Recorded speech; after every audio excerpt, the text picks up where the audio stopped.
ഇത് മാസ് മോട്ടോഴ്സിൽ നിന്നാണ്. Honda Activa starting complaint ആയിട്ട് നമ്മൾ എടുത്തുകൊണ്ട് നടന്ന വണ്ടിയാണ്. നമ്മൾ സ്റ്റാർട്ട് ചെയ്യാനായിട്ട് ശ്രമിക്കുന്ന സമയത്ത് സെൽഫൊക്കെ വർക്ക് ചെയ്യുന്നുണ്ട്, വേറെ പ്രോബ്ലം ഒന്നും ഉണ്ടായില്ല. കിക്കറടിച്ച് സ്റ്റാർട്ട് ചെയ്യാനായിട്ട് ശ്രമിക്കുന്ന സമയത്ത് ബലമില്ലാത്ത രീതിയിൽ കംപ്രഷൻ ലീക്കായ രീതിയിലാണ് കംപ്ലൈൻറ്റ് കാണിച്ചിരുന്നത്.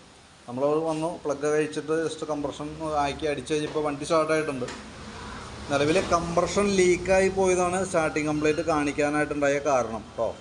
അപ്പോൾ അതിനകത്ത് കംപ്രഷൻ ലീക്ക് വന്നെങ്കിൽ ഒറ്റ കാരണമുള്ളൂ.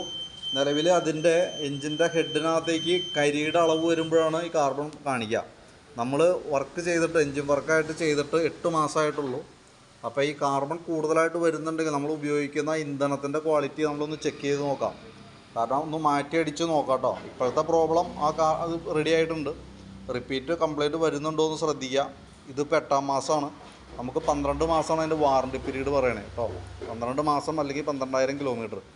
അപ്പോൾ നമുക്ക് നോക്കിയിട്ട് അതായിട്ടില്ല എന്നുണ്ടെങ്കിൽ നമ്മൾ എന്താ ചെയ്യേണ്ടതെന്ന് വെച്ചാൽ വീണ്ടും റിപ്പീറ്റ് കാണിക്കുകയാണെങ്കിൽ 12 മാസം 1 വർഷം തികയണേക്കാളും മുമ്പ് നമ്മൾ ആ കംപ്ലൈൻറ്റ് വീണ്ടും കാണിക്കുകയാണെന്നുണ്ടെങ്കിൽ റിപ്പോർട്ട് ചെയ്തത് ക്ലിയർ ചെയ്ത് എടുക്കണം കേട്ടോ. പ്രത്യേകം ശ്രദ്ധിച്ചോളാം. അതനുസരിച്ചിട്ട് നമുക്ക് വർക്ക് കംപ്ലീറ്റ് ചെയ്യാം കേട്ടോ. ഓക്കെ.